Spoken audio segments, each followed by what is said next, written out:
విజయవాడలోని తుమ్మలపల్లి కళాక్షేత్రంలో జరిగిన ఆఫ్కాఫ్ ఏపీసీఓబీ చైర్మన్ మరియు పాలక వర్గ ప్రమాణ స్వీకరణోత్సవంలో మంత్రి కొల్లు రవీంద్ర పాల్గొన్నారు.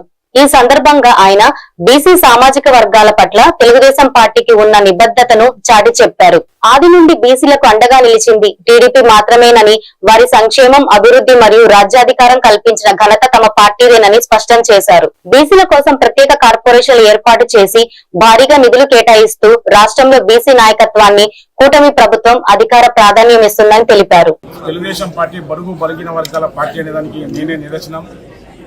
పనిచేసే ప్రతి కార్యకర్తకు వయస్సు పెద్ద చిన్న లేకుండా, కులం మతం లేకుండా అందరికీ న్యాయం జరిగే పార్టీ ఏదైనా ఉందంటే అది నారా చంద్రబాబు గారు, లోకేష్ గారి నాయకత్వంలోనే ఈరోజు బడుగు బలహీన వర్గాలకు పెద్దపీట వేయడం జరుగుతుందని తెలియజేస్తా ఉన్నా. నేను కడప జిల్లాకు చెందిన వ్యక్తిని, ఒక సామాన్య కార్యకర్తను.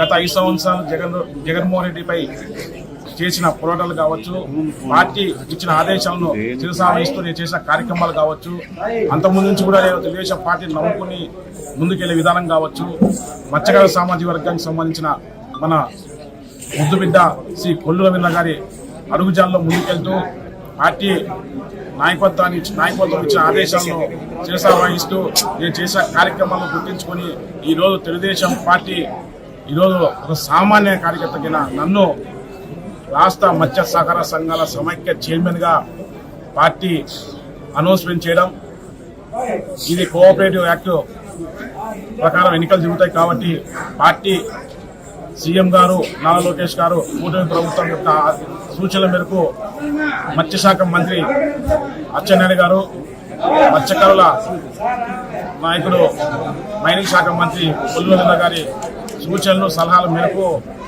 13 జిల్లాలకు సంబంధించిన జిల్లా అధ్యక్షులు మద్దతుతో ఈరోజు నేను ఏకగ్రీవంగా నన్ను ఎన్నుకోవడం జరిగింది.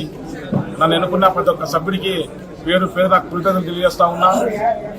నా మీద పెట్టిన నమ్మకాన్ని, పార్టీకి చేసిన అనేక ప్రభుత్వ వ్యతిరేక విధానాలపైన మేము పోరాటం చేసిన వ్యక్తులం.